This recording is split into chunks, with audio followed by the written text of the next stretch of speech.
when you've got an order that you're packing up, this is what I include in with it. So I always have a packing slip. I'm just going to show you the bottom half because the top half has the customer information and I'm not going to show you that. So on your packing slip, it should have a thank you note here. It says thank you for shopping with us, has your contact information, and then I always write a personalized note here for the customer. Doesn't matter what you say, it just matters that you say thank you.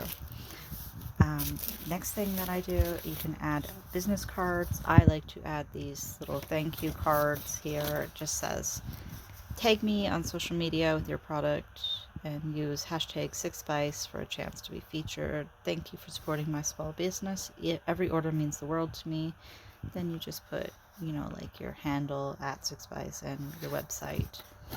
And then on the other side, it says, I always give like a thank you code, to use for, discounts on the next purchase. So that's just something I've got here. And then put the products in.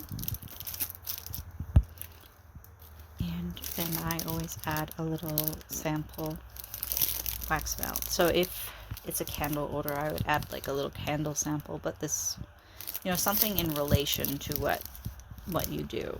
So these are just, as I'm pouring my melts, like on this table here, I lay out the melts, and then as I'm pouring them, I always have this mold or some sort of mold nearby that I use for samples. And then I've got myself set up here with little bags, and I've made a whole bunch of these that I just write the sample on, like the name of the scent, whatever, and then I've got them all up here ready to just grab and add to the order. So this one just says, like, enjoy a sample scented wax melt from #6spice. I am scented Fireside Trail.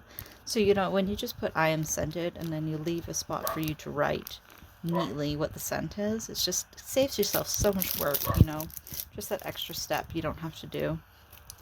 Then I wrap them all up with tissue paper. I put a nice thank you for your order sticker, and I've got my stickers just right here on my workbench, ready to grab. Right here it says thank you for your order. I'll throw one of those on and wrap it up and then put it into my box or envelope, whatever size I'm shipping with, and that'll be that. I hope this was helpful for you, and I'll be back again soon with another quick tip video. See you